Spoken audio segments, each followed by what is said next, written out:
Hello, my name is Mei Kwong. I'm the Executive Director at the Center for Connected Health Policy. Welcome to part 2 of our Telehealth 101's Elements of Telehealth Reimbursement.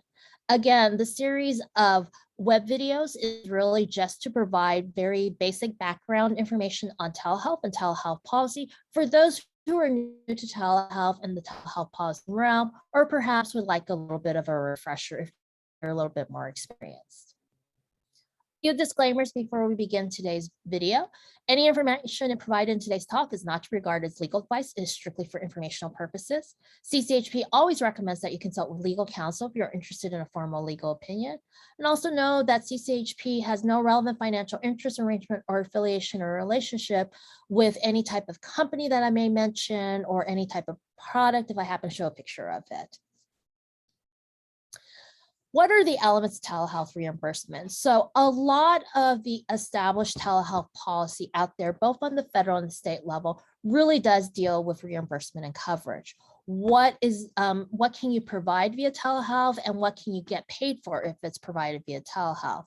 And this reimbursement policy usually have 4 basic elements to it, and it's service, location, provider, and modality. What does that mean? Well, for service, it's what services is covered if provided via telehealth. Location, where's the patient located when the telehealth interaction takes place? Modality, what modality is used when you're providing the telehealth service? And provider, who is the provider who's providing the services? And if you look at a lot of the telehealth reimbursement policies, you'll see that they touch upon one or all of these elements in some way when they're structuring their policies. So, for example, Medicare. Medicare really touches upon each of these elements as far as like what they say you can do with telehealth underneath the Medicare program and get paid for it. So for service, they have a specific list of service codes that would be the only types of services that they will cover and reimburse for if the service is provided via telehealth. They also have a specific list of eligible originating sites, such as, a hospital or a clinic or a doctor's office, and the patient needs to be located in one of those specific sites, again, for the telehealth service to be covered and be paid for by the Medicare program. The modality right now, as of September 16, 2021, the modality in the Medicare program is usually live video or it's limited store and forward. If you're in Alaska and Hawaii, you can provide it via store and forward. So it limits what modality can be used to deliver those telehealth services. And then provider, they provide a specific list of eligible providers in which they could provide services via telehealth and still get paid for. So these are the things that you will see again and again, both on the federal level for the Medicare program, both on the state level if you're talking about Medicaid, and also really if you're talking about commercial health plans when they're talking about their reimbursement policies. Now, I also wanted to give you a little bit of a tutorial on how do you read telehealth policies. And a lot of them are in either statute, which is the law, or administrative policy, which might be something like a Medicaid manual or directions from CMS and how you're supposed to do things in the Medicare program. Keep in mind, the statute, the law, sometimes does not have a lot of detail as far as how the program is going to be administered, how the policy is going to be administered.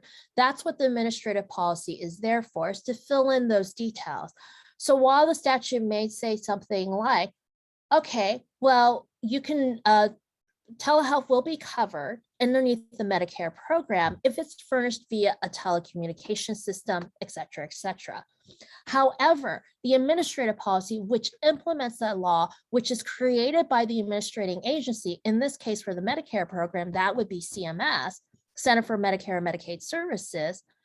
How they do that is usually either through their written policy or through regulations. And in those regulations, for that particular statutory requirement, this is how they are implementing it for the program, where they say Medicare Part B pays for covered telehealth services included on the telehealth list when furnished by an interactive telecommunication system.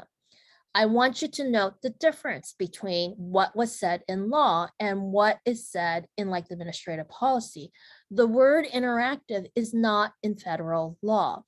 So There's nothing that prevents CMS from putting the word interactive in front of it, but it does put a different slant as to what it means, because before in the law, you had kind of really a broader scope as what a telecommunications system meant, because the telecommunications system may not have meant something that was interactive. However, when CMS implements the policy in Medicare, they added the word interactive, and that really narrows it down to like the type of modalities that you can use. So this is why it's important to like not only look at the law, but look at how the administering agency is going to administer that law too. What CMS did, there's nothing wrong. It's not illegal what they did, because there was like no statutory limitation saying like, oh, but you can't add additional words, or we meant this telecommunication system definition to be broader. It's silent on that. So CMS could add that word interactive and they wouldn't be violating any statute. But because they did do that, they do narrow it down to a more specific type of system instead of like the broader one that existed in law. So just keep in mind the fact that something that is passed in law does in fact impact telehealth policy, but also the administrative agency can put a different coloring in how that law is implemented as well. So it's important to look at both sources when you're trying to like determine what the telehealth policy is for a particular item or for a particular jurisdiction.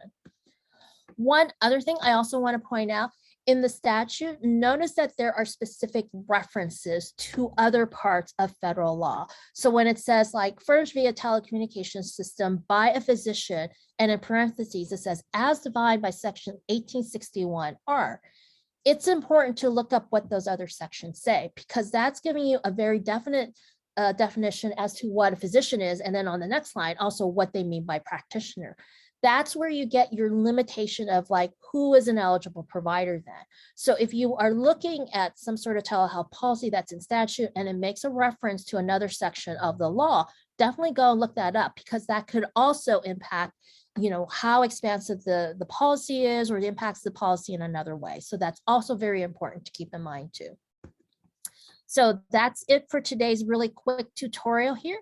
I encourage you to go to CCHP's website. We have a lot of information on there. We also do have a newsletter where we put out like information on the latest policy changes and also other information in the telehealth realm. So if you're interested in that, please subscribe to it. And I thank you and hope to see you on our next video.